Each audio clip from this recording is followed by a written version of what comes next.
You already know. It's your favorite bean eating mofo, fresh off that banana boat, right? And first time you're coming to the channel, Big Lou's gonna go ahead and say salute. Thank you for stopping by. It'd be highly appreciated if you like, sub, and share the channel with your family, friends, folks, peoples, gente, camaradas, comrades, associates, associates, buddies, pals, amigos. And feel free to comment, and I respond back to all the comments. So with that being said, also I'm going to go ahead and thank everybody that's going to come and watch this video later, or partial of the video. And I appreciate the people that just came on over to the last live I just did on Alex English and Dominique Wilkins. This one's going to be a little bit about prison, a little subject in prison, and I'm going to go ahead and do probably, I'm not sure how many parts, but probably at least 2 or 3 parts, probably. Excuse me, at least 2 or 3 parts. I'm thinking more like 5, maybe 5 to 10. I did a video a while back. It was about an hour. I'm not really sure exactly if it was an hour and 20 minutes, something like that. But it was about the bus ride, CDC, which was, well, it used to be called CDC, California Department of Corrections. Now it's called CDCR, California Department of Correction and Rehabilitation. The gray goose. We call it the gray goose, but it ain't even gray. It's green, right? Which is the transportation.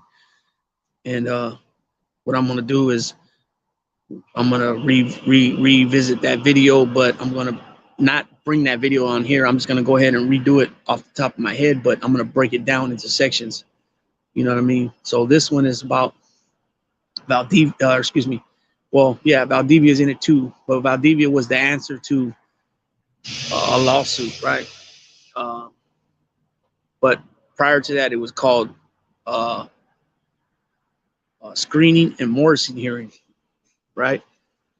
Problem with that was you had guys that would be sitting in a reception center for 6 months, 4 months, 5 months, 7 months, 8 months, not even knowing how much time they were going to get. You know what I mean? So there was an inmate at the time named Juan Valdivia, and I believe he was in Kings County Jail or Kern County Jail at the time, or that's the county that he went through on the lawsuit, I believe. But it was ended up being Valdivia versus Schwarzenegger because he was the governor at the time, I believe. I believe it was Schwarzenegger.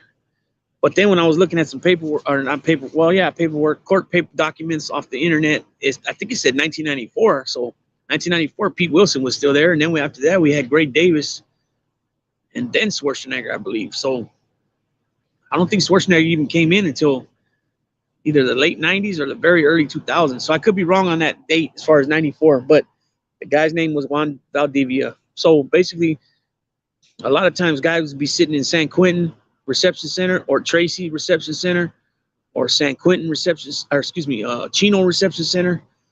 And then I'm not sure when they started using Donovan as a reception center, but Donovan too is about San Diego area. They don't use it no more as reception. Now the guys from San Diego go to Chino, but you know, like I said, you could be sitting in there for anywhere, 4 months, 3 months, 6 months, 8 months, 9 months, 7 months, and not know how much time you're gonna get. Well, the most they can give you is a year flat. You know that. But if you're already in there 7 months, 6 months, you haven't seen Valdivia yet, a year with half on a violation would be 6 months, right? So if you've already got to by the 6 month time, then you don't know how much time you're gonna get up until then the most they can give you is a year. But it's like they used to just put you on the back burner, man, and not even, he wasn't priority, man, because just think about it.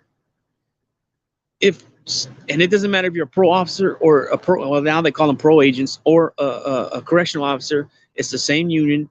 It's the same, it's job security. You know what I mean? I remember back when they were having all the discussions when it was going back and forth in court with the 3-judge panels, when they were ordering Schwarzenegger to release people because of the medical, that there were so many people in custody that, they would do their, put medical slips in and requests. And the people that were really sick were, dying and stuff because there was so much people that were putting in medical slips for a lot of stuff that wasn't even, serious, but that's the procedure. That's the procedure you got to go. You got to put a medical slip in. Then usually the next day you'll see the nurse, and then if the nurse thinks that you need to see the doctor, then they'll put you in the doctor's line, and then that could take anywhere from 2 weeks to a month to see the doctor. By that time, you're feeling better. You know what I mean? So people that are really sick with cancer, and the visits, the appointments were just backed up bad. So this 3-judge panel, I don't remember the judges' names other than Thelton Henderson. They were ordering Schwarzenegger to release people, but of course he wouldn't, because it was going to be on him if these guys got released and then reoffended. It was about his political career, so he wouldn't do it. So they were finding him contempt for a long time. Then finally, Brown was in there, and then they started doing things differently. They started changing things, and then with this COVID, a lot of people got released early. You know what I mean? But again, so this is how it worked. You would come in. You see your Morrissey. I don't remember. I can't remember if it was Morrissey first, then your screening. I want to say it was screening first, and then they would offer you a deal. They would offer you, say, 8-month flat violation, or 10 months with half violation screening. And then if you didn't take that, then you would go to a Morrissey hearing, and pretty much whatever the deputy commissioner offered, that's pretty much what you got. You know what I mean? But like I mentioned, people would be sitting in there so long. Not knowing how much time they got. That's when this guy Valdivia filed this petition in court, you know what I mean, against the government, state of California. Let me see what I can find on that real quick, besides what I already said. Okay, so Juan Valdivia petitioner versus CDCR, right? And this was United States Magistrate Sheila K. Oberto. Order directing clerk of court to assign district court judge findings and recommendations to similarly dismiss unexhausted petition. 21-day objection deadline. Okay, so petitioner is a state prisoner according pro se and in forma pauperis with a petition or writ of habeas corpus pursuant to 28 USC 2254. Petitioner is in custody at Kings County Jail pursuant to a 2018 conviction in Kings County Superior Court for possession of drug paraphernalia by an inmate. Petitioner filed an instant petition on August 21, 2020, challenging his current confinement because the petition is exhausted and fails to name a proper respondent. The court will recommend it to be dismissed. See, that's he must have filed some other stuff later too. Let's see. Preliminary review of petition. Rule 4 of the rules governing section 2254 cases allow a district court to dismiss a petition if it plainly appears from the petition and any attached exhibits that the petitioner is not entitled to relief in the district court. Rule 4 of the rules governing section 2254 cases. 2. The advisory committee notes to Rule 8 indicate that the court may dismiss a petition of writ of habeas corpus either on its own motion under Rule 4 pursuant to the respondent's motion to dismiss or after an answer to the petition has been filed. Herbst versus Cook. Ninth Circuit Court, 2001. B, exhaustion. A petitioner who is in state custody and wishes to collaterally challenge his conviction by petition for habeas corpus must exhaust state judicial remedies. So basically that means you got to start off with the 602, which is in custody in prison is 602. That's your grievance, right? And they have they have 3 levels on that, right? First you write up the person who you feel is responsible. Then it comes back to you. Then you resubmit whatever documents you got to submit attached to it. And then it goes up to the CC2. Usually when I used to put 602s in, I would send it straight to the CC2 and I would ask for it to be documented and give a number. Give it, basically like, like you want it, damn, what's that word I'm looking for? Like I'm filing this and I want you to, when you receive it, I want you to give it a docket number, like a number, you know what I mean? Saying that you received it and all that. And then it keeps going up. And then eventually a captain will read it, go over through a captain. And if he denies it, then it goes to the next step, which is Sacramento. And then it starts getting into the courts after that. So that's what it means by you have to exhaust all the state judiciary remedies before it can get to appeals court, appellate court, or the Ninth Circuit. The exhaustion doctrine is based on comity to the state court and gives the state court the initial opportunity to correct the state's alleged constitutional deprivations. Coleman versus Thompson in 1991. Rhodes versus Lundy, 1982. The petitioner can satisfy the exhaustion requirement by providing the highest court, state court, with a full and fair opportunity to consider each claim before presenting it to a federal court. Duncan versus Henry, 1995. A federal court will find that the highest state court was given a full and fair opportunity to hear a claim if the petitioner has presented the highest state court with the claim's factual and legal basis. Duncan was a legal basis. Keeney versus Tavayo Ramirez, 1992. That was on factual basis. Additionally, the petitioner must have specifically told the state court that he was raising a federal constitutional claim. In Duncan, the United States Supreme Court reiterated the rule as follows. In Pritchard versus Connor, 1971, we said that exhaustion of state remedies requires that petitioners fairly present federal claims to the state courts in order to give the state the opportunity to pass upon and correct alleged violations of the prisoner's federal rights. Some internal quotation marks omitted. If state courts are to be given the opportunity to correct alleged violations of prisoners' federal rights, they must surely be alerted to the fact that the prisoners are asserting claims under the United States Constitution. If a habeas petitioner wishes to claim that an evidentiary ruling at a state court trial denied him the due process of law guaranteed by the 14th Amendment, he must say so, not only in federal court, but in state court. Okay, so basically, you know, like I said, everything when it comes to CDC, right, and court, period. There's a proper procedure, right? There's proper protocol, procedure for everything, and things got to be done in a timely fashion, right? So what ends up happening is this guy ends up going to court, they end up winning in court, and now when you go in, if I remember correctly, it's 72 hours, business hours, you have to get served with your charges, with your parole violations, right? So if you gave dirty tests, it'll say on their dirty tests. If you violated a restraining order or a trespassing, then it'll say that on there. If you had drug paraphernalia, it'll say that on there. If you were under the influence, it'll say that on there. If you were shoplifting, but they didn't charge you, it'll say that on there, right? Police contact, all that stuff. It'll say that on the complaint. And your parole officer or whoever the parole agent from your region works that county jail, then that person will go in there into your housing unit, and you'll go up there and he'll present you the paperwork and have you sign whatever. And that's got to be done within 3 days. Then I believe, I remember correctly, because once the Valdivia came into play, I never had a violation. And then after that, you have so many days, I want to say it's 10 days to see the Valdivia, right? And then I think the next day they bring you back and they offer you a deal. Now, things are done differently now. All that stuff is done in the county jail. You do not go back to prison on violations no more. So all this, the deputy commissioner on the violations will see you in the county jail. They'll have a certain place that's designated for these events. So like in Santa Rita, which is Alameda County, where Oakland's at, on the yard for the Blues, which is the minimum security, the dorms. There's a big ass yard, and where the gym used to be, there's a door on there now that says CDCR, and that's where they hold the committee, not the committee, but Valdivia at, where the deputy commissioner will be at.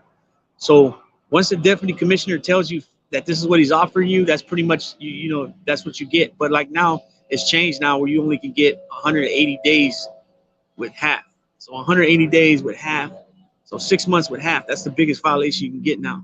Okay, so also, because some of these county jails are small and they don't have a lot of room. San Joaquin County, where Stockton is at, I want to say the jail holds like 1,200 people, but a lot of times there'd be like 1,400 people in there, 1,300 people, and the guys were sleeping on the floor in a cell with one bunk, and then they were sleeping on the floor. Now I think I had went back through there after they changed it and they put double bunks in there. And so what's happening there is because the jail, they like to keep the jail at a certain capacity.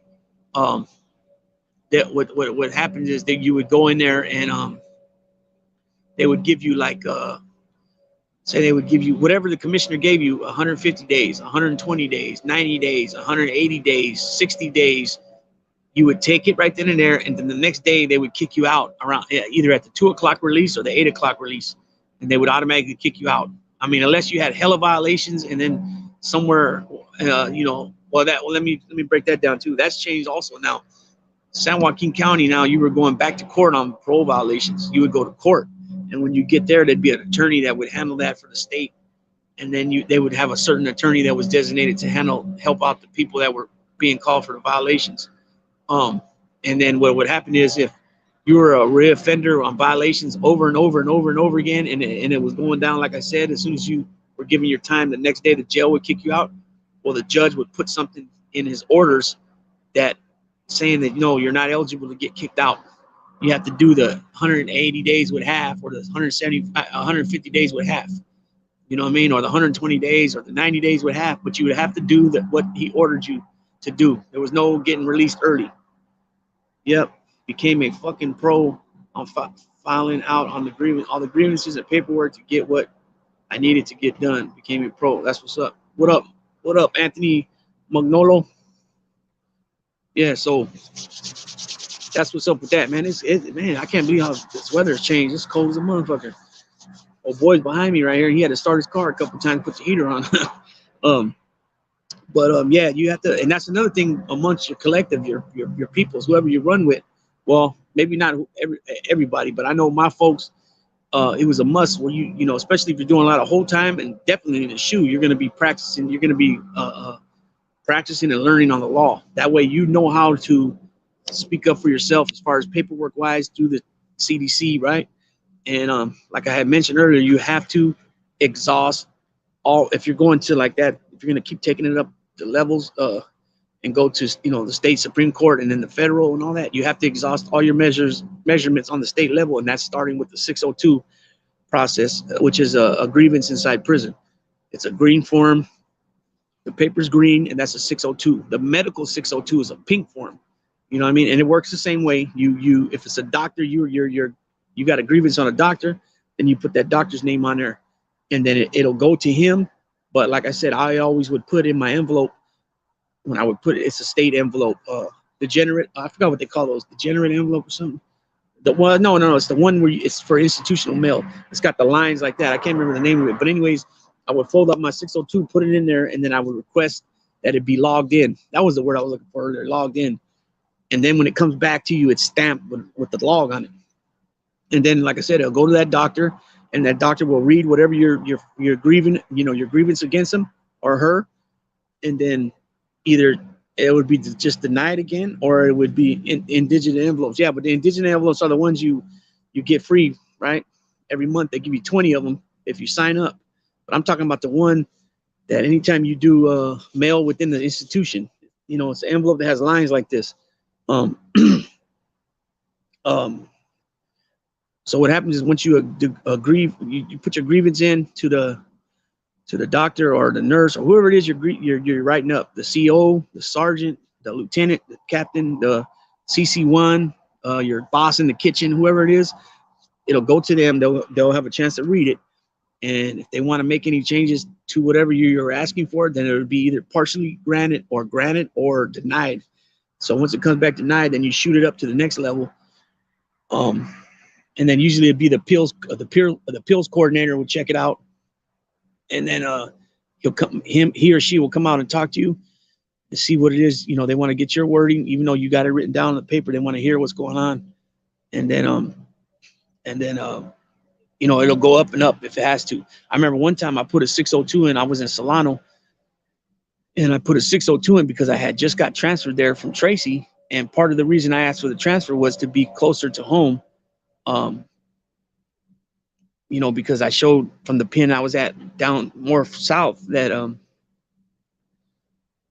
not what I say Tracy for. Tracy's where I started. When I went from Tracy to Corcoran, then Corcoran to Pleasant Valley, and then Pleasant Valley to Solano, because I you know, they had it, you know, that I was getting visits on my C file and where my peoples were coming from. So they shot me up north. Well, I get there, and once I go to committee initially, and now they do things differently there.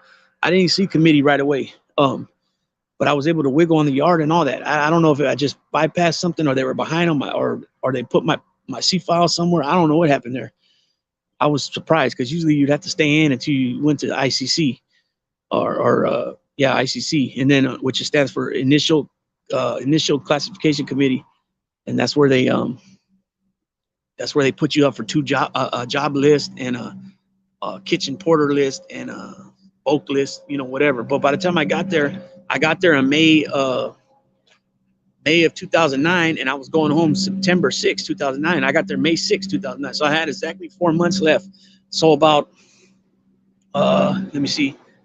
They end up calling me up there to R&R one day. I get a ducket, and I go to R&R, and they're going to transpack me and send me to, oh, man, what prison was it? Man, I think it was,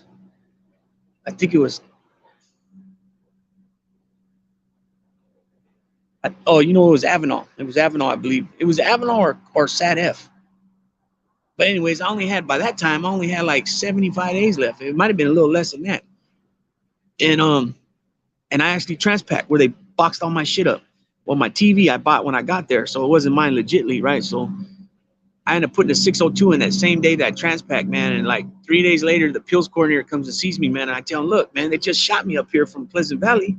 I go, now you guys are going to send me right past Pleasant Valley where I just came from? You know, because all those prisons are in the same area. Pleasant Valley, which is in Coalinga, California, but that's Fresno County. But then you got Avenal, which is in Avenal, California, and you got Corcoran, which is in Corcoran, California, and Sat F. They're right next to each other. That's Kings County, but they're all right there in that area. They're about 25.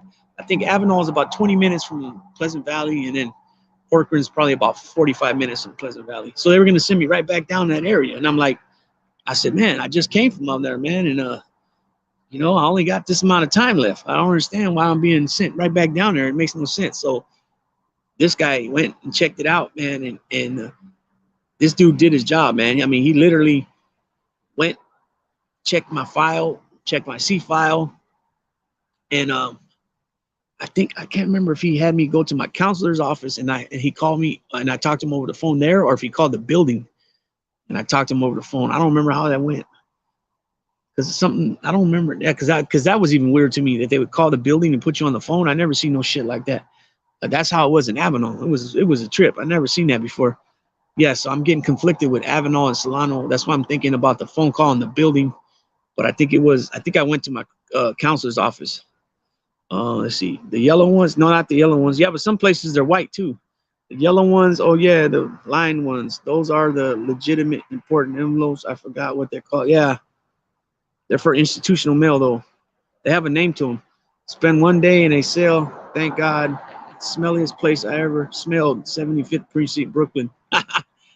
Yeah, I've been to the, man, we have some old, well, a lot of them are shutting down now, but a lot of the county jails here, man, they were tore up, man. Like Modesto, Stanislaus County Jail is downtown Modesto, man. And that place, they finally shut it down, but that place is disgusting, stinks. It's horrible, man. It's not no place for a human to be, that's for sure.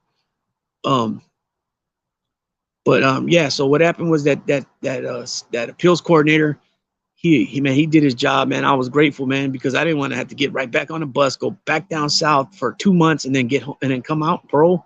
So he ended up he took care of this immediately. And the reason I'm a little conflicted right now when I'm thinking is because I'm also thinking when they called me back up to R&R, which stands for receiving and releasing, like Marky Mark said earlier, or actually said in the other video, I already had packed my stuff. So they had boxed all my stuff up, and then I had to go back up there to pick it back up, to bring it back to my bunk, right, and unpack it again.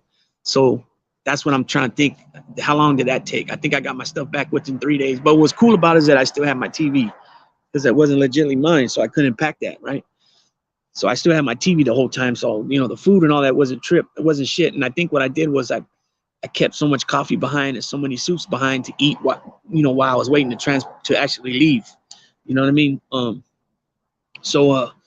I think they gave me back my property within 2 or 3 days, and I think the guy got back to me within a day, no more than 2 days, and he squashed the move. You know what I mean? Through CSR. Do you remember what CSR stands for, Mark? You Mark? Because I don't.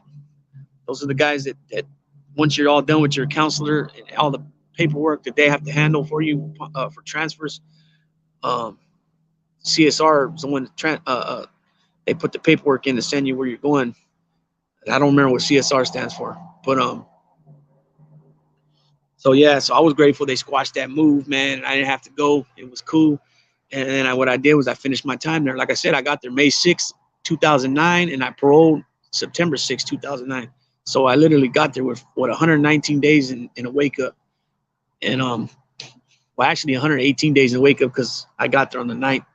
I mean on the 6th of May. So that was a trip too, because again, there was another prison that right off the freaking bus, I had to go straight to the hole because I didn't fit the housing criteria. You know, and then this happened to me in Pleasant Valley too. Well, not just me, all the homies. There was about 12 of us that came through there from between Corcoran and Avenal and DVI. We didn't meet the so-called housing mission of housing bulldogs and Fresno Bulldogs. So Vacaville, Solano. Well, it's in Vacaville, California, but they didn't house bulldogs there. They were housing guys, northerners that weren't active. So we didn't fit the housing criteria. So there again, we go to the hole. And that was another issue. I had to put a 602 in because they had my date. They were. So what happened is when you're doing halftime, actually, that's what it means, halftime, right? So for every year, however you want to break it down, for every year you do 6 months, or for every month you do 15 days. That'll be the easier way to do it. Every month you do 15 days, right? So when you go from halftime to ADSEG, which is the whole, which is administration, ADSEG, which is administration segregation. We call it the oil, which means hole in Spanish. If you're doing halftime, so when you're in the hole, you're either doing D1 status, you're either on D1D status or D2 status, which means if you're on D2 status, you're doing 75% of the time. If you're on D1 status, you're doing 66%. So that from A1A, which you're doing halftime, it changes for 5 days per month. So I only had, like I said, I only had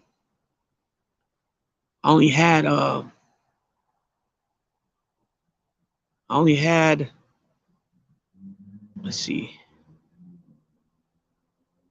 Okay, so like I said, 4 months. I had 4 months, so that changed my date by 20 days.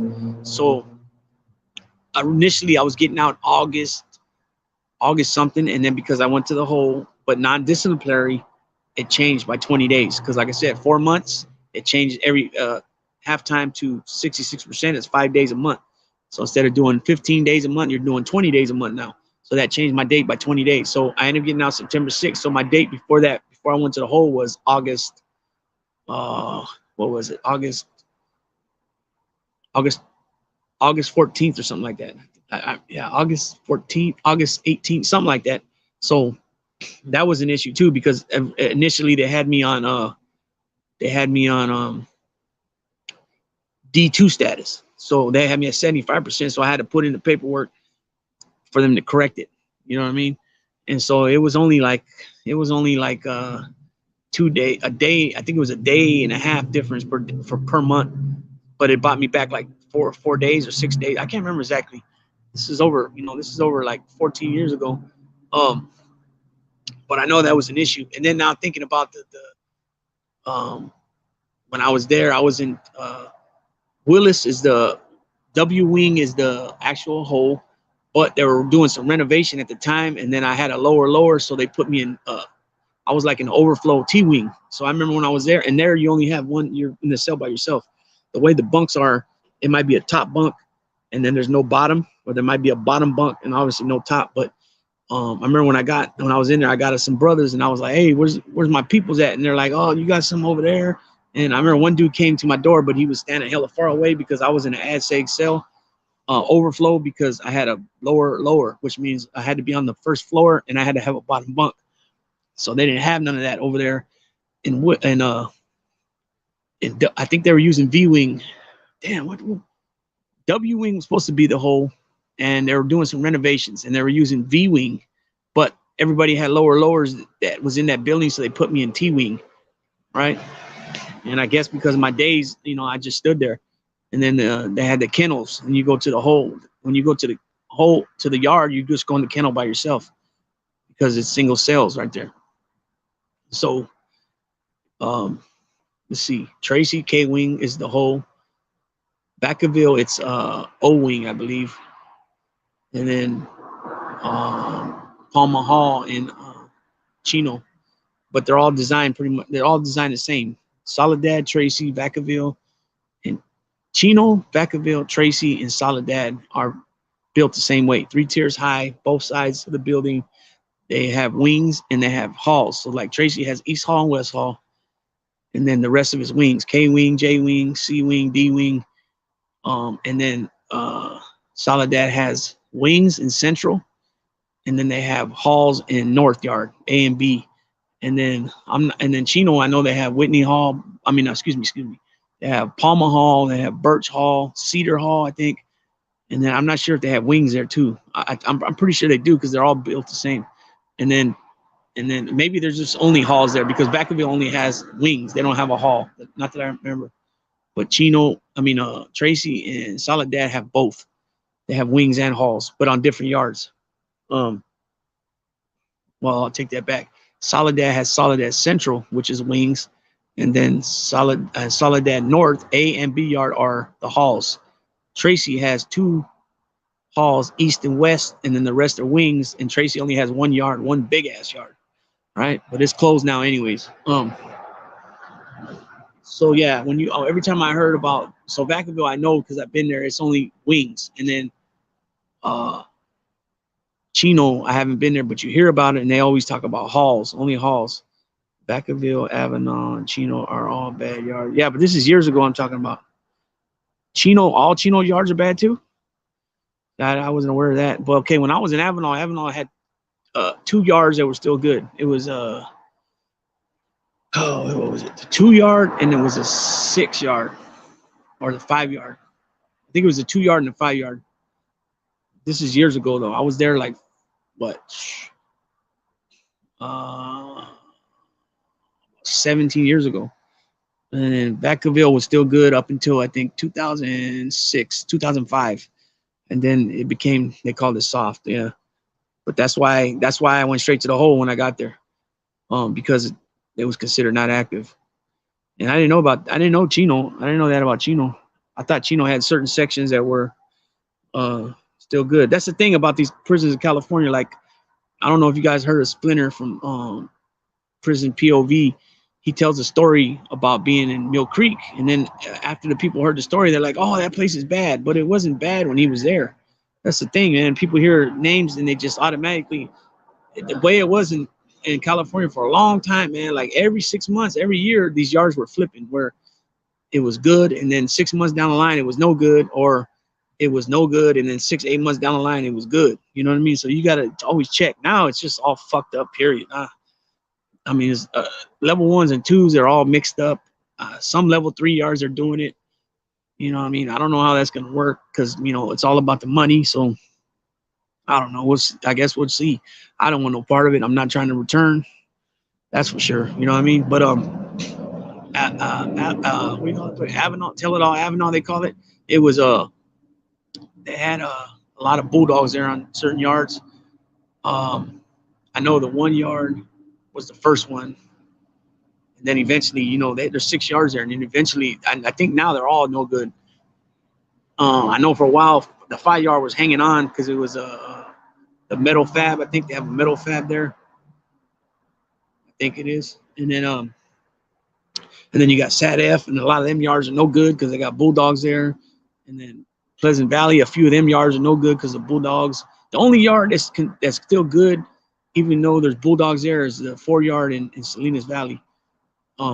There it's on and cracking. You know what I mean? Yep, Chino, all bad, minus maybe reception. Even that, though, I believe is all bad now. There is a okay prison. There is a okay prison. Like there is a okay prison. It's like a drug facility joint called Norco. Oh yeah, Norco. Yeah, I don't think that. Wait a minute. That's CRC. I don't think CRC is good. I don't think it's good. I think it's SOY. I don't know how many yards they got there, though. So I don't. I'm not saying all of it, but it is. Think about it. It's a level 2. So I mean, are they doing that mixing shit over there too? I don't know. I don't know. And there's so many different places. It's hard to keep track with all of it. You know what I mean? I'll be honest. I don't keep track of it. I'm not involved with none of that shit. So it literally doesn't. It doesn't even pertain to me no more. I just can't get over. I'm just surprised on how things are changing up in there as far as you know what I mean? As far as politics on some of them yards, it's a trip, you know. But like San Quentin too. San Quentin is. I remember. Let's see, what year was that? Maybe 2015. I started hearing that San Quentin was considered no good. I don't know. It's a level 2. You know what I mean? And then now, like I said, now that they got these things, now these yards are mixed, level 1s and level 2s. So it must definitely not be good now. I'm not sure. Only way I'm possibly gonna return to the joint if I go looking. I mean, run into AC. Oh yeah. I'll keep it real, man. I don't know what the fuck. I honestly think he watches my channel a lot because there's always somebody that comes in here with different names, and I've never seen the name, and the person always brings up that dude from Chicago, right? Or supposedly from Chicago. And he'll be like, "Oh, I'm proud of you, man. You stood up for yourself," and da-da-da. Or another time is, "Oh, I heard he's coming at you." Something like that. And then one time he actually left a message on one of my videos in the comment section, and it was about that again. And I told him, and the only reason I told him this, because originally I didn't even bother to answer, but then somebody sent me a screenshot of another chat room, and he's talking about me in the chat room, not in a bad way, but he just brought my name up and a certain organization's name up in the same sentence, and I'm like, that pissed me off because it's like, dude, you don't even got no business talking about that organization, neither do I, because I'm not, and I don't, but you definitely ain't got no reason, no right to be talking about the organization. And so I went at him and I said, and I told him just that, what I just said now. And I told him, look, do me a favor, stop talking about me, because every time you talk about me, the shit you put in the comment section on other people's channels, and I'm not even there, is all bullshit nonsense. It's not even true shit. Like he said, I was from a certain place, and I said I only did this amount of time, and I actually said that I'm from this group segment, which I don't ever say. I'll say my people's, my folks, or I'll say, somebody might say, well, who'd you run with? And I'll say, hey, put it together. I'm from Northern California. I'll say something like that, right? But I told him, do me a favor, stop talking about me, man, because every time you say something about me, it ain't even true. And then I said, and I go, another thing, stop talking about prison politics and California street politics because you sound ridiculous. You don't even know what the fuck you're talking about. And I said, do me the favor and not talk about me, or don't do me the favor. And of course, he didn't answer back. You know what I mean? I don't like when people, are talking, and I've seen them bring my name up a few different times in different chats.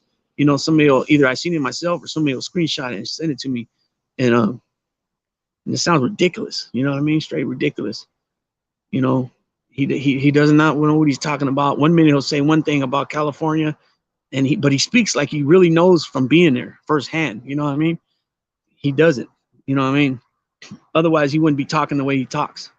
Like that stupid little clip you seen. Oh, if it was me back in the day, and he brings up a female lady that has another channel, it would have been boom. And I was like, come on, man. You know what I mean? I would have went to my bosses, and somehow it just sounds ridiculous. Before I paroled in the end of 16, that Norco joint was okay. Okay, so they must have changed it again. Or do you know how many yards are there? Because I'm not sure. Not sure now though. Who knows? These joints will flip yearly. Yeah, exactly. See, you know that already, but other people don't. And when they read something like when I said I was in Avenal or I was in Vacaville, right away people say, "Oh, it's no good." Well, but I was there years ago. It was different. Yeah, man. Nobody should be talking prison politics, especially Cali, unless you've been, and even then, very careful. Yeah, but I don't even think you should be talking period about, especially if you don't even know firsthand. Who's that you're talking about? Who's doing that talking about you? Yeah. He wasn't talking about me in a bad way, but it wasn't true. Like he said that I said I was from San Jose. I ain't never lived in San Jose, right? The only times I've ever went to San Jose is to either cruising, right? Lowriders, right? I used to go to the flea market there because they had a huge one when I was a kid. And then I've been there for the Puerto Rican festival they throw there every year. And then I've been there, and I've only been there like 5 times for that. And then I used to go there sometimes for the Christmas decorations when I was a kid. My sister's dad was from out that way, so we go out there sometimes. And I'm talking about when I was like 8 years old, 9 years old. Who's that you're talking about? Yeah. Yeah, I don't think anybody should be talking about any politics, about anything unless they know something about it. Now with the other stuff that we were talking about yesterday, you know, I know a lot about the stuff from reading, you know, not saying all of it's true, because we know a lot of these informants and cooperators, you know, they embellish and they, you know, they change up stories for their own self benefits. But if you're involved with street shit, especially when you're working with an organization or people that are from an organization, so some, you know, an associate, you would be an associate. It's the same type of you know, it's the same type of ideology, you know what I'm saying, as far as the money and the structure of things. You know, money goes up, all the bullshit goes down, you know what I mean? Yep, people get it twisted sometimes with the yard flipping from good to bad, or even bad to good. But nowadays from what I hear, it don't even matter anyway. Yeah, exactly. Cali joints are all fucked up backwards and soft now. Yep.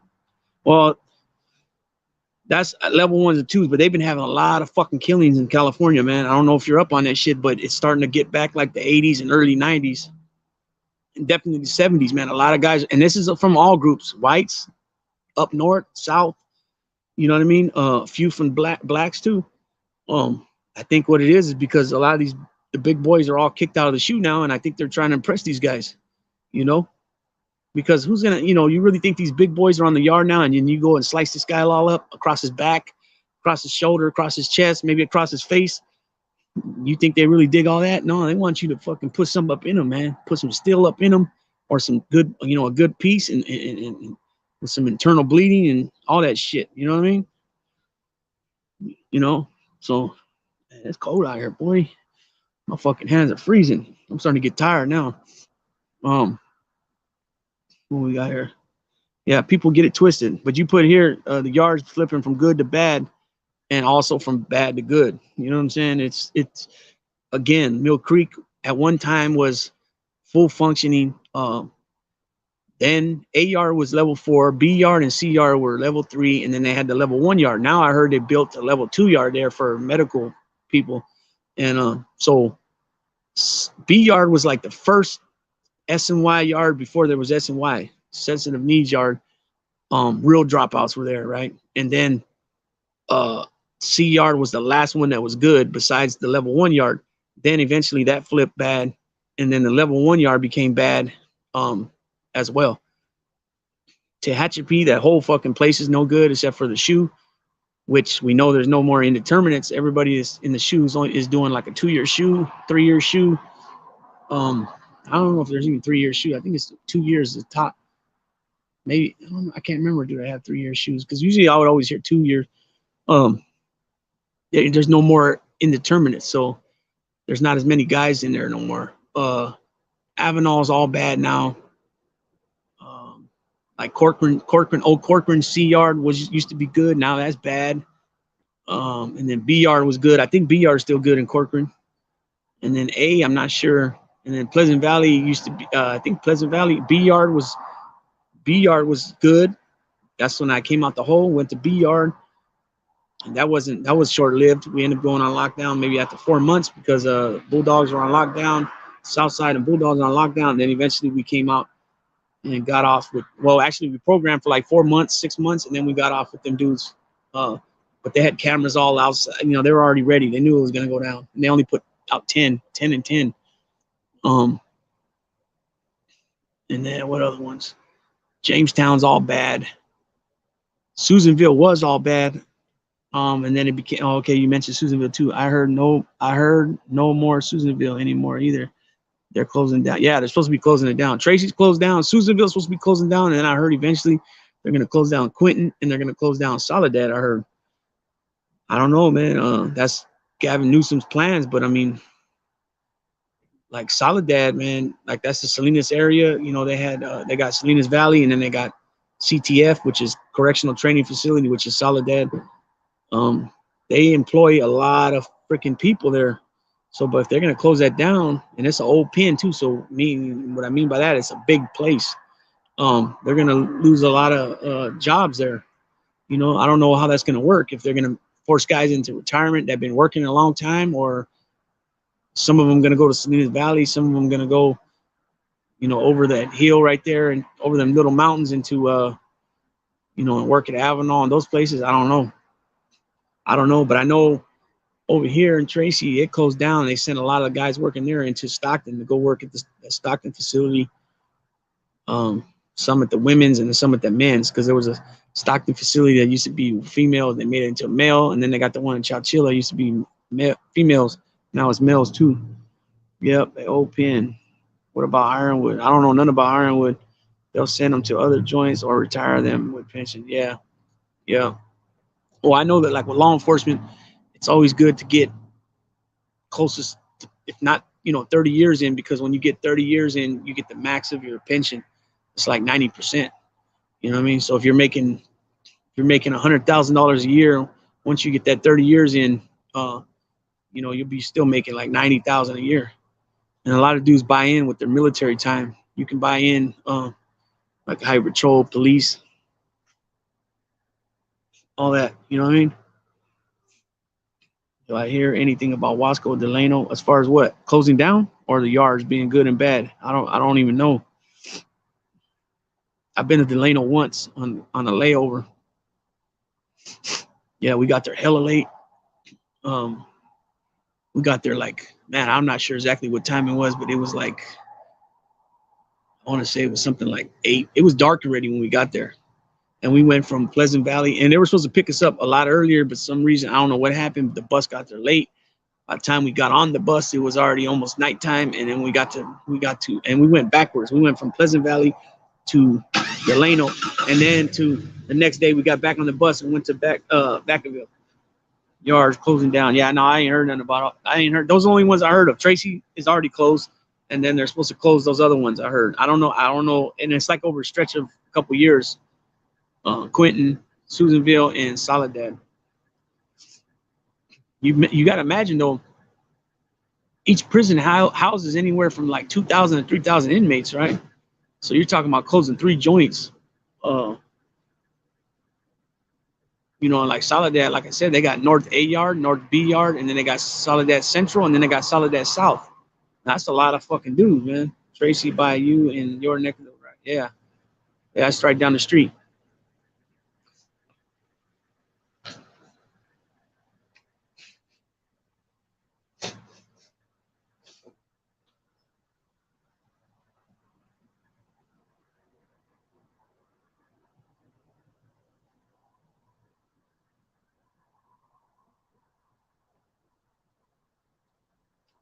Yeah, excuse me. I had a, oh my God. Yeah, that's right down the street. I'm gonna shut it down. You can come on for a second. I'll let you on for a minute. I'm about to take it in.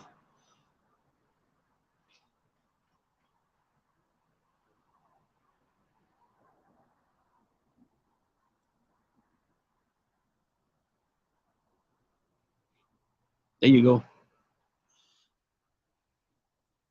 Yeah, it's fucking cold, man.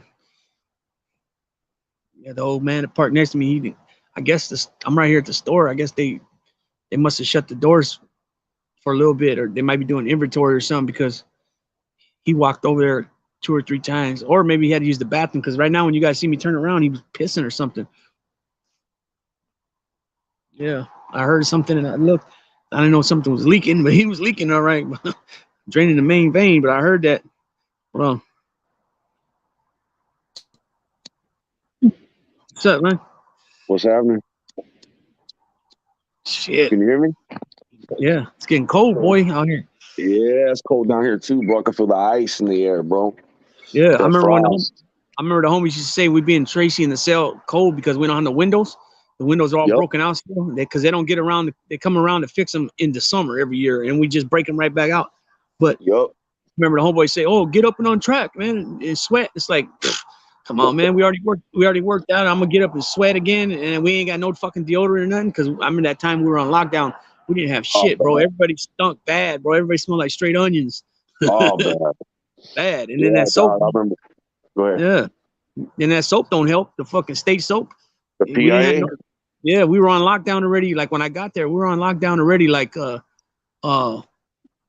shit, I don't know, like 8 months already. And then just before I left, they started letting us off by phases, and out at 3 phases, and I was on the 3rd phase because my age at the time, I was in my 20s, and they were letting off guys that came afterwards, but that were older. They started letting guys like that were 40 and over. They were letting them out on, in phases, and they were walking the chow. And then I ended up bouncing during the 1st phase. I went to Corcoran. Joint's that? Huh? What joint's that you talking about? I was in Tracy. Oh, it's up by you, right? Yeah. What city is that? It's actually Tracy. The city's called Tracy. Yeah. Yeah. That's what's up. Yeah, fucking on my first term, I remember we had to get, because I walked into the building, bro. It was on a C yard. That's not my bad. My 2nd term, and it was fucking winter time, and it was frozen, dog. And all the windows were open. If they weren't broken out, they're open, right? The water heater was broke in that building, so it's only cold ass fucking showers. You know how it is. Everything's just backwards in the joint, bro. And then in the summer, you don't get no cold water sometimes. And I'm talking about reception. Reception has always been fucked up both times I've been to the joint for me. Either the water, the hot water's broken, or the cold water's broken. And when the hot water's working, it's in the summertime. You can't get a cold shower, and then vice versa. And those fucking those winters up there in Central Cali, bro, or Northern Cali, fuck, you got ice. You walk out in the morning for yard, you got ice or snow on the ground. So yeah, it's cold, man. Yeah, and even though, like, to me, I consider Avenal, Corcoran, Pleasantville, I consider that desert, right? Even though it ain't the desert, Right. really. I mean, the desert's Cat, Ironwood, but to me, it gets like 110, between 110 and 114 for like 2 weeks straight. I mean, it's just miserable. And then we're the only ones on the yard. Like, well, I mean, Latinos usually, I mean, a lot of times the blacks will be inside. It's too hot. You know what I mean? And you got to be out there, because what'll happen is, you're not out there protecting your benches and shit, that motherfuckers will take them. You know what I mean? Yeah, no, we got mandatory. We do mandatory yard, bro. If you ain't coming, it just depends. But it's always a mandatory yard. Come on, Blaze. And then what about when it's snowing? When it's like unless they call mandatory yard, you know what I mean? Yeah, we're still out there. I was never in a joint when in the snow. I've been when it did snow for like a day. Nothing crazy though. Have you been in the joint when it's snowing? Yeah, Susanville. I was there. They shot me up there with 37 days left. Damn, from where? From Tracy. Oh, okay. How far is Tracy all the way to Susanville? How far of a ride is that? Like about 14 hours, 12 hours, something like that. From Tracy? Yeah, on the bus. Wow. Yeah. On Grey Goose. On the Goose. Yeah, I thought it was like 13, 14 hours from right there from Wasco. I might be wrong though, but that's a fucking mission, bro. Yeah, it was at least 10 hours. I mean, it was 10, 14 hours, something like that, because you figure. Damn, they did you dirty, huh? Shot you up there with a month left. Well, you got to go in. You got to go out of California and come back in. I believe that's how it goes. Or that might be Pelican Bay. I don't remember, because I remember, you're like on those long, especially those long bus rides, bro. You're in and out. Sometimes you fall asleep. You know what I mean? And I don't really remember how long it was, but I remember them always saying something like that you had to go in and out of the fucking state to get there or something. But that might have been right. They're closing it down though, huh? That's what I heard. Even the fire camp. Fire camp's already closed. Fire camp's already closed, and but there's a joint right there too, a regular prison, right? There's 2 of them right there, Susanville and High Desert. High Desert and Susanville, right? Yeah, they're right next to each other. Just like I wonder why they're fucking closing them, bro. They're always trying to pack motherfuckers in joints. I wonder if they're probably gonna open something new. I don't know. Well, you got and you're right, bro. I talked to a homeboy sister today. They are still sending motherfuckers out of state. My homeboys in Arizona, so I'm still telling doing you, bro. Yeah. Yeah. I figured when they closed the gyms down and all that, I thought they brought everybody back. Like apparently not. So maybe that's what he's gonna do. Maybe it's cheaper for them to Probably. That's what I was just gonna say. probably cheaper because you figure those security guards are only getting paid, in some of those states $15-20 an hour. These COs are getting good I know money. they make $100 right here a year. Yeah, I think starting is like 70 grand to start. Yep. And then because the government ain't gonna do nothing, bro. Like as far as they're not doing nothing unless it's a money move. You know what I mean? So there's no reason why the fuck would they be closing a prison down? Prisons fucking equate to money. It's revenue. Why would they? They probably got cheaper labor somewhere else, dog. That's the only thing I could think of. It's got to be because you figure California is the fourth largest economy, right? So yep. California outranks all countries except for obviously United States, China, and I think the other one is what is it? China and India, or no, I don't. Yeah, well, I don't know. I know U.S. is one, and then China's one. I don't remember how it goes, but California's fourth. So it's probably cheaper all the way around to have a medical, all the free staff down there too, because it's all going to be cheaper. Maybe that's what it was. That's gotta be, bro. It's gotta have something to do with money. At the end of the day, these dudes don't move unless it's a fucking money move. You know what I mean? Yeah. That's gotta be why. But that's crazy that they would close the whole fucking shit down like that. What a trip. Yeah. And it's not like they can move guys from Salinas, Susanville to High Desert. Well, they can the level 3 guys, but I don't know if that yard over there is level 3 GP or SY. I'm not sure. So that might not even work because they have level 4 there too, right? So, if it's GP, then they could send. Well, they might, and if they start doing what we were talking about the other day with mixing GP with SY, they might move some of them dudes there and see what happens. But I don't, they'll have to go to other places. So. You know what I mean? You were saying something earlier about dudes are getting off. That shit's real super active right now. You were saying some shit. Yeah. If you look, certain joints like New Folsom, High Desert, Salinas Valley, Corcoran, SADF, and then I think the other one was Califas. I think there's been a lot of killings, bro, the last couple of years in there. Well, over what? I don't know over what. I don't know. So over the yard mixing and shit. No, it's just cleaning up house. I think majority of it. Yeah, because I talked to a homeboy.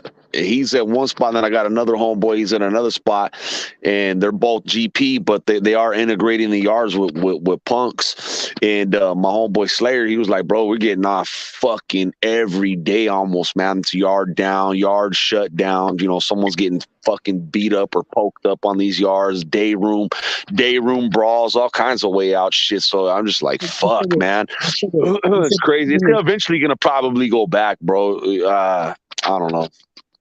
You said they're filling the yard with punks. You mean homosexuals, or are you talking about dudes? Nah. Well, you know what's going to happen with those cats once, even if the yards are mixed and integrated like that with dropouts and PCs, they're going to get off on those dudes regardless. I heard that they get off on those dudes even on the PC yards, on the old SNY and PC yards.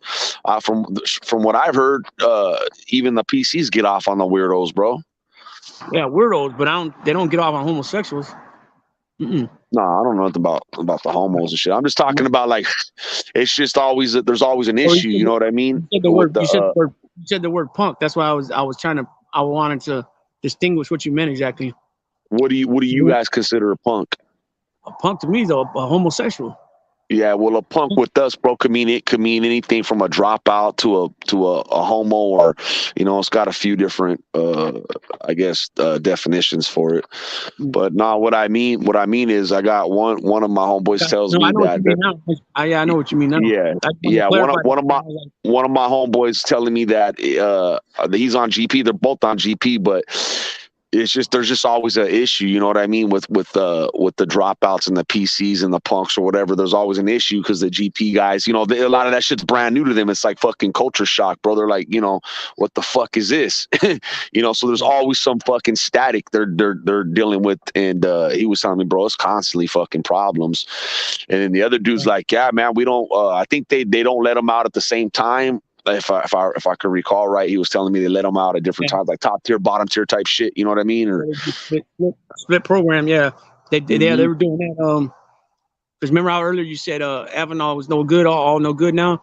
Yep. So back then when I was there, that one yard was like I think that was the original one where they had bulldogs at, right?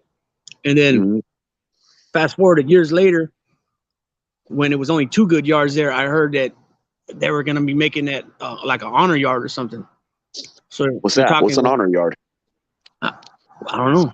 I guess I would imagine it's guys that like don't get in trouble. I guess that's the only thing I can think of. Shit, I remember when fucking even like if you were at a joint where there was a like say there was a 2 and a 3 yard or a 3 and a 4 yard, and then they had a 1 yard for dudes that were going home. Some like sometimes they would put dudes on Fish Road, and they would go to the 1 yard, and then like if there wasn't a medical staff at the 1 yard and they had to go back to the 3 or the 4 yard, them fools were getting boo bob just for being on the 1 yard doing time. You know what I mean? That's how like serious the shit was back then. Nowadays, I don't know. You had to start out on the you had to start out behind the wall in order to get clear. You had to get clear from your from a UCC, right? And get your gate pass and all that to go to the 1 yard. The 1 yard, though, from my understanding, from talking to people, they got it going on. Like, you know, it's so easy to get shit in there because you're out on the roads cleaning up. You got action to get in the radios that get taken from the inside the walls, you know, and you can bring them back and sell them and fucking, you know what I mean? Yep, that's when I was at Wasco. That's where like most of the dope was landing on the 1 yard when dudes were bringing dope and phones in. It was coming through the 1 yard, and like say they would call do a medical call, and they were going right back to Fish Row on the fucking mainline yard. You know what I mean? So that's how all the dope was getting dropped right there. They had fucking gate pass, so they just walked right out. You know, they were doing yard duty, cleanup duty. We would see fucking inmates driving around in trucks. Yeah. I used to see that one from my cell in Pleasant Valley.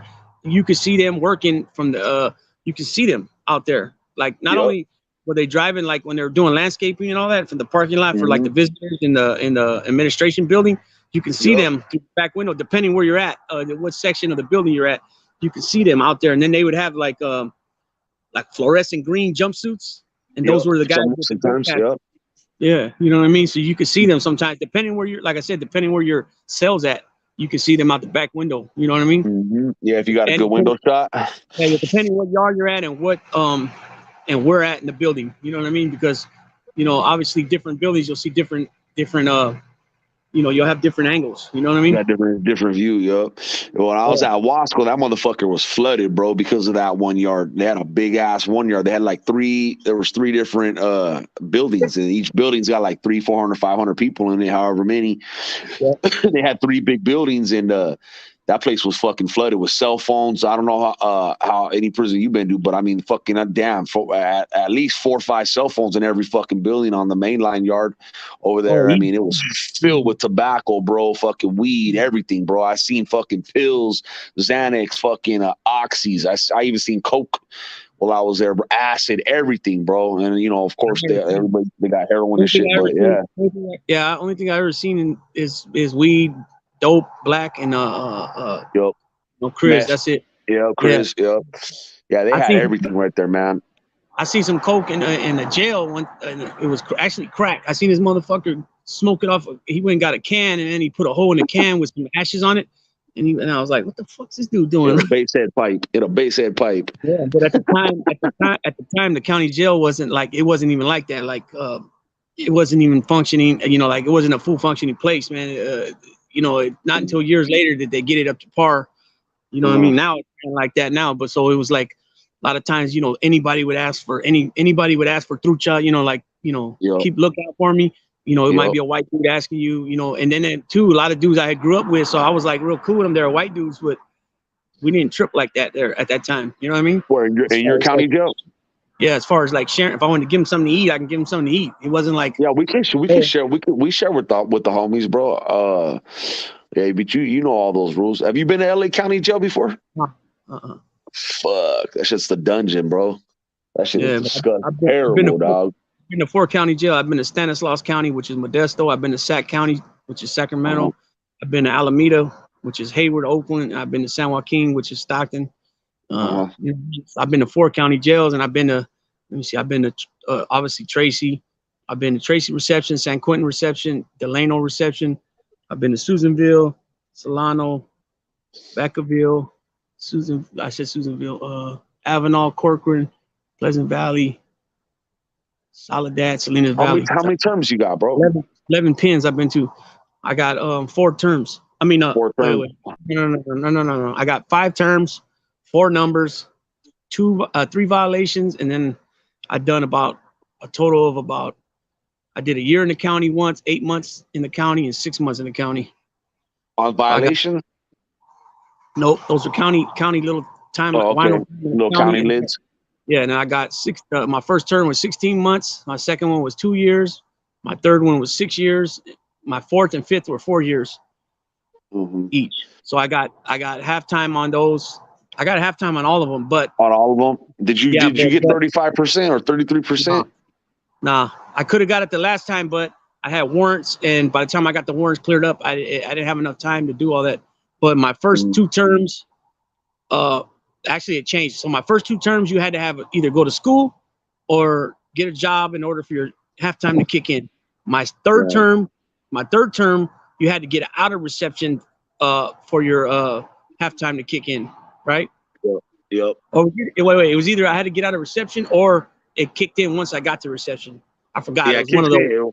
The last time I was there, that shit kicked in once you got to reception. It might have even kicked in county. I don't remember, but I know for sure when you hit reception. And then my last 2, as soon as the cuffs go on, you got halftime.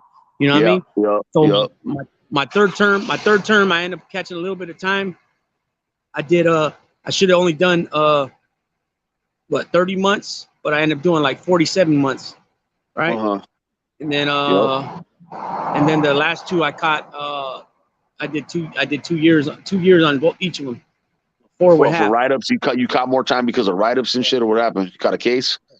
No, I didn't catch a case, just write-ups, fucking up again before my I was able to get the time back, because you get a write-up, they tell you, okay, stay clean 6 months, right? Yep. So my restoration of credits, I had no action. You know what I mean? Wow. So I ended up doing. So I did my fucking Susanville. My first term was 10 months. I got 16 and a half, but I did about 10 months. The most you could do is 10, 20. And then my second term, I did like 14, 15 months, I think it was. And then 47, almost 48 months, the third term. And then the next 2, I did 2 and 2. Right. So, yes, I got a good little minute. I got over a decade in there easy. Plus, and then I did 3 violations. And then I did a year in the county. I did 8 months in the county and 6 months in the county. So I got, that's not even counting all the times I've been arrested, fucking sitting in there for about a week or 2 and then get released. A couple times, bro, they released me because, remember I brought up earlier about the capacity? I was talking about it earlier. I don't know if you heard me. But one time I had $100,000 bail and they just kicked me out. Me and my co-defendant, they kicked us out, man. What kind of case was it? Non-violent, but it just was because me and him got busted for the same thing, but because I already had hella prison terms, he only had 1. Every prison term, it goes up, the bail goes up $10,000 more, and then every strike, I think it goes up $20,000 more. You know what I mean? So that's why his was $59,000 and mine was $100,000. He only had 1 term. He only had 1 prison prior, and then I came back again on that case, and then they got me on another. What was it? I think I had like a total of 4 other cases. Because what happened was I hit this location twice, 3 different times. So they charged me 6 times because they had me on camera. I didn't know there was cameras, right? I hit this place. It was had a bunch of like generators and shit. This was a while back, right? And so when I came back, I had like 8 charges on my shit. So did you get to keep any of those generators you were picking up? All of it. Yeah, all of it. How much you getting for those? They didn't catch me. They didn't catch me like in the act or nothing. They just went off the camera, and then how much you selling those things for? We had 2 Hondas, and then a bunch of power tools. We got a good amount. I had to split it with somebody too. So I don't remember exactly. But I remember. Yeah, I don't want to talk about all that right now. But it just made me think about this other little thing we did one time. Oh man, that was crazy. But anyways, fucking yeah, dude, I done some crazy shit, bro. Now I don't even. I mean, I want to kind of tell some stories, but I don't because some of it's fucking crazy. Well, listen. Before you tell them, just make sure you fucking sit down and write it down with a pen or on your celly, bro, just so you know you don't say the wrong shit. You know what I mean? No. Yeah, it's nothing they can get me on now. You know what I'm saying? Oh, okay. Yeah, but it's still, I don't really like doing that because it's like Yeah. you're gonna have a lot of people say, "Oh, you didn't do that," or just sometimes you get carried away and you think it's funny, and then when you think back on shit, you terrorize people, man. That's not cool. You know what I mean? So it is what it is. You know what I mean? But yeah, but yeah, it's fucking. It's a trip how the system is, man. How at one point it's all good, and then later, 8 months, a year later, it's now no good, and then 6 months later, half the prison is good again, and now look at what's going on now. It's a trip, man. I'm just glad I ain't ever fucking going back there, God willing, bro. Yeah. Hey, have you seen this shit? I fucking got Netflix on right now. You seen this shit on Netflix called Fear City? Oh yeah, I seen it months ago. Yeah. Oh, okay. Yeah, that's my first time. I just turned it on. Fucking John A. lights on it. I don't know what the fuck he's doing in there. Yeah, why John A. lights on here? I'm like, what the fuck is this dude doing on here? Yeah, they're talking to the fucking all the agents from the commission case. Yeah. Yep. It's all right. Yeah, I just turned it on about half an hour ago. Yeah, it's all right. It's been on there for about 2 years already. I don't know. I kept seeing it, bro. I just fucking trying to find time to watch, so I just turned that shit on a little while ago. Who's on the front of it? Isn't it Tony Salerno on the front? On the Yeah, it's got I think this one got Paul Castellano on it. His big ass fucking nose. Yeah. Yeah. The other day, matter of fact, the other day when I was when we were trick or treating, man, they had these pumpkins on the posts that they carved out, and one of it was a Smeagol, right? So I said, "Oh, I found Sammy the Bull with his piece of shit ass," right? And then I go walking this way, and there was a skeleton there that had a big ass nose, and I go, "Oh, he got a Carlo Gambino beak," because that motherfucker, Carlo's nose, that motherfucker was like a straight toucan and shit. Toucan Sam, bro. That's that fucking Sicilian nose. Yeah. It's like a natural canopy. Yeah. Yeah, like Montesanti, he could smoke in the motherfucking rain. His nose will fucking block it. block the fucking water from hitting the cigarette. Yep. That's what I might do too, is a reaction. Well, I don't know about reaction, but talk about The Sopranos, maybe a couple of videos of that, maybe break it in half. Fucking classic, bro. Yeah, that was a badass. That Boardwalk Empire, Breaking Bad, Ozark was all right. I just finished Ozarks like about 2 months ago. I watched it a little bit through the summer, but I got to finish it. That was all right. But Breaking Bad's fucking great. So was Boardwalk Empire. Those are classics, bro. And The Sopranos, all classics. That'd be dope. Nelson was in Ozark too. Was he? Yeah, he was in The Walking Dead, right? I heard that. I never watched The Walking Dead. I didn't know he was in Ozark. So which one? I just watched it. I don't know which one, but he's a extra. They're the extra. You got to really be paying attention to catch him. But yeah, he's done like 2 or 3 rap videos too. Mm-hmm. We got one with I think Little Baby, or what's that dude's name? Little Baby or something, or some shit. Yeah, I don't pay attention. Baby and Little Baby. Yeah, I don't like these rappers. I hear about them dying, and I never even heard these motherfuckers. You know what I mean? Yeah, you were talking about that the other night. Yeah. Matter of fact, I just bought me a new shirt. It's the West Side. It's got the W, and it's got a Cadillac on the bottom, a lowrider, and it says it's all the ones that should be there, and Nipsey Hussle's there. Now I don't know. I'm not saying he shouldn't be there, but I don't know his music. You know what I mean? Remember I was telling you about that. That's why I'm saying that, because we were talking about that the other day. It's got Ice Cube, Tupac, Eazy-E, Dr. Dre, Snoop Dogg, and then that's Nipsey. That one you put on the shorts, right? Yeah. So yeah. What you got planned for today? Later on. You're doing more shows, or? Probably. I don't know yet. Probably, maybe. I don't know. Well, let me know, bro. I'm gonna get going to bed right here. I'm starting to pick up a little bit. That last video we did. Or did you come on? I don't know which one. Oh, you didn't come on the one that had Tom on there? No. Okay, so that one, as soon as I stopped the show, I already had like 150 views on that motherfucker. Why'd you stop it? How many people were watching it? So it was going up from kept going up from 10 to 17 to 19, 18, 16. So basically what it means is, I think what happens is, because I went and looked at the analytics, I started looking at the analytics, and what it says is like on those shorts that I dropped earlier, people watch like only 11 seconds of 25% of the video. So what happens is people will come in, maybe watch a minute or two, then they dip out and it counts as a view.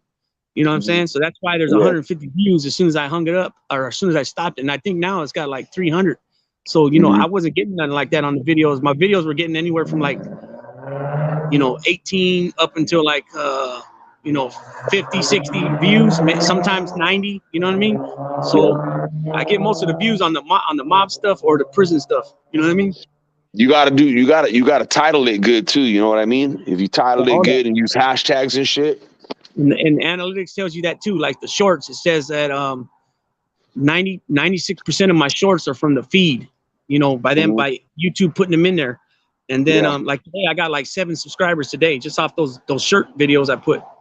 See? And so what happens is 96% of those shorts that I put, or all my shorts, are picked up from, or in the last, it'll say the last 28 days were picked up from the shorts feed. So YouTube putting them in there, only 2% or 1% was from the hashtags. You know what I mean? So yeah, you got to study all that shit. Then it also tells you like the age groups and where the people are from. And then also it tells you like the times when you get the most viewers. So that's when you start breaking it down. Age group? Yeah, I didn't check that yet. Oh, okay. But it tells you though. It tells you all that. I haven't figured out how to use all the buttons. Like as far as what I'm still like messing around. You know what I mean, with the buttons. Yeah. Figure that shit out, bro. Build your little channel up, man. But once I figure out how to do the thumbnail with the pre-records, then I'll kick back on the lives, and I'll just go probably once a week or twice a week. You know what I mean? Yeah, that's cool. Hell yeah. So like, so I've been going live anyways, and you know, just because I could put a thumbnail with the live. So like today we just started doing the live thing, huh? Yeah, like on this one, I got 7 people came in, and then like I said, I know that more people will watch it after it's posted, so I'll still do the lives because I could put the thumbnail. You know what I mean? You got 7 people watching right now? No, now it's down to 3, but it was up to 7. Yeah, it's like fucking 3 in the morning too. Yeah, and then you figure, 6 in the morning. Most people are in the East Coast. That because because we started through the mob genre, right? Gay sees one of them, so that's 6 people, other people besides him. Yeah. I want to get that motherfucker. Yeah. I like that, dude. Yeah, I said what I said to him that time in that message, but I ain't gonna. Didn't you run into him? He's silly. Nah, I ran into Cali G's. Oh, that's right. Cali G's was cool with him at one point. Small world, huh? Yeah. And you never seen him before? That was the first time you ran into him before? I've seen him hella times since then, but that was the first time. Really? Yeah. I've seen him like 3 or 4 different times. Just in passing, traffic and shit. Usually I see him when he's either taking his son to work or picking him up. Usually, I see him when I go to a certain side of town. When I go to the north side, I see him because he lives over that way. But yeah. Well, do a show later on, man. If you do, I'll jump on, say what's up. Yeah, I'm gonna get going to bed over here. Yeah, I know. You gonna stay on for a little bit? No, I'm shutting it down. I would have shut it down. I'm glad you came on. I'm glad you ended up coming on because we ended up going on a little bit longer, about 30 extra minutes. So that was cool. You know for sure. I got you. Because when you have somebody on here with you, you can have a conversation, bounce off each other. Like when it's just me, I can't. Like if I say a topic like whatever, I can only say so much. You know what I mean? But then when we bounce off each other, we give different perspectives. Maybe it's a conversation. Yeah. So it's good. You know what I mean? So hey, you don't ever come down to LA, huh? Nah, I ain't got no business down there. I'm just saying. When's the last time you came down here? Probably in high school. Oh no shit, been that long, huh? Yeah, 30, but about probably like 30 years, 28 years. We went down there for. Oh no, I take that back. When I got out in 2009, my grandmother passed away. She was living in Lakeside. We shot down there, which is San Diego area. So I remember we stopped off at a gas station, like in I think that was like Whittier or somewhere. I think it was like Whittier or something. But yeah, we went down there when I was in high school. My sister's dad, he came up on some money, and we went down there. We went to Disneyland one weekend, and then we came back home. Next weekend, we went to Universal Studios, came back home. Next Anaheim weekend, and Hollywood. We went to Knott's Berry Farm, came back home, and then like 3 months after that, we went to Six Flags. So yeah, so Disneyland's Anaheim, Disneyland's Anaheim, Universal's Knott's obviously Berry Farm. Hollywood, and Knott's is Whittier. Knott's Berry Farm's Whittier? Yep. Whittier slash it's basically Whittier, bro. It's what's that city's name, bro? They blended right into each other, man. Literally on one side of the 91's that city, and then the other side's Whittier. Hawaiian Garden? No, a little bit past Hawaiian Gardens. Fuck, man. I can't fucking think of it off the top of my head right now. My cousins live out there. Right, literally, like fucking right around the corner from Knott's. What the fuck is the name of that city? Anyway, here, I'm gonna look. I can't because the fucking phone will cut out. Garden Grove? Well, Garden Grove? Nah, Garden Grove's deeper in Orange County. Can you look it up? It's bothering me now. Whittier and yeah, it's not coming to me right now. Artesia? No. What city is Knott's Berry Farm in? Buena Park. Buena Park? Buena Park. Yeah. That's literally the exit, bro. The exit to get out to go to Knott's is Buena Park exit. Knott's Berry Farm. And Knott's Berry Farm is like half the price of what Disneyland costs. Oh, for real? Matter of fact, Tim Hennessy told me that. I don't know if you remember, if you know who Tim Hennessy is. He comes on sometimes. Yeah, he's from Cali too, ain't he? Yeah, he's from IE. Yeah, he comes on. He's a cool. Wood, huh? Yeah, he works for The Price is Right. Oh yeah. See, I knew he did some movie stuff, some TV shit. That's right. Yeah. All right, Big Lou. Yeah, I'm gonna let you go, big dog. Appreciate you coming up here, and there's another cat. Do you know Joe? Breaking Fetters is Joey. He's from San Fernando Valley. What's his name? Joey. His channel's called Breaking Fetters. It used to be called. Never heard of him. It used to be called Breaking Fetters Grove or something like that. But then I guess he got locked out of the channel, and then he started a new channel. But anyways, he's from San Fernando, but he lives in Florida now. He comes on your show? No, not yet. I've been on his show, but I'm probably gonna do something with him maybe, and then I got some other stuff lined up too that I'm gonna be doing. So, you know what I mean? You go. Nah, I never heard of him, bro. Yeah, I got him out though.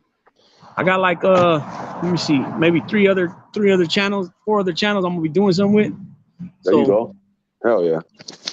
Yeah, because I already did 4 videos with Harvey from Harvey Talks Prisons. He's from Missouri. He was a lifer. He got out though. This guy, he did 29 years. He ended up getting with some dude that hurt his brother. Did some funny shit to his brother, right. And he went ahead and handled that. You know what I mean? Like a real G. When he was a youngster too, bro. He was only like 16, 17 years old when he did it. You know what I mean? Yeah, he's been out. I think he told me he's been out 6 years. He got out like a year before me, I think. And he did 29 years. My mom's boyfriend paroled in 16. He did 35 straight, bro. 35 years. He went in at 17, did 35 years straight. Yeah, I got a homeboy in there right now, man. He's been down since 81. He's 66 now. He went in at 25, and not even for a murder, bro. They gave him 7 to life. He went in for a kidnap robbery type deal. And his brother was with them when they got busted. His brother was like 16 when it happened. His brother's been out for like close to 10 years now.